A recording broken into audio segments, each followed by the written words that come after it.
മലയാളികൾക്കിടയിൽ വലിയ സ്വീകാര്യത നേടിയ മമ്മൂട്ടി ചിത്രമായിരുന്നു അഴകിയ രാവണൻ. ശ്രീനിവാസന്റെ തിരക്കഥയിൽ കമൽ സംവിധാനം ചെയ്ത ചിത്രം കാലങ്ങൾക്കിപ്പുറം ഇന്നും മലയാളികൾ റിപ്പീറ്റ് അടിച്ച് കാണാറുണ്ട്.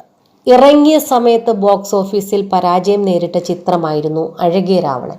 ചിത്രത്തിലേക്ക് മമ്മൂട്ടി എത്തിയതിനെക്കുറിച്ച് പറയുകയാണ് സംവിധായകൻ കമൽ. ചിത്രത്തിന്റെ കഥ നിർമ്മാതാവിനോട് പറഞ്ഞപ്പോൾ മോഹൻലാൽ ചെയ്യേണ്ട വേഷമല്ലേ എന്നാണ് അദ്ദേഹം ചോദിച്ചതെന്നും മമ്മൂട്ടിയെ വിളിച്ച് സംസാരിച്ചത് ശ്രീനിവാസനാണെന്നും കമൽ പറയുന്നു. തന്നെ കളിയാക്കാനാണോ നിങ്ങളുടെ ഉദ്ദേശമെന്നും മമ്മൂട്ടി ചോദിച്ചെന്നും റിപ്പോർട്ടർ ടിവിക്ക് നൽകിയ അഭിമുഖത്തിൽ കമൽ പറഞ്ഞു. മഴയത്ത് മുമ്പേ കഴിഞ്ഞതിന് ശേഷം തീരുമാനിച്ച ചിത്രമായിരുന്നു അഴകിയ രാവണൻ. ശ്രീനിവാസൻ, ഞാൻ, മമ്മൂട്ടി ഈ കോമ്പിനേഷനിലാണ് ആ സിനിമയും ആരംഭിക്കുന്നത്. ഇങ്ങനെ ഒരു കഥ വന്നു കഴിഞ്ഞപ്പോൾ ആദ്യം ഞങ്ങൾ നിർമ്മാതാവിനോട് പറഞ്ഞു.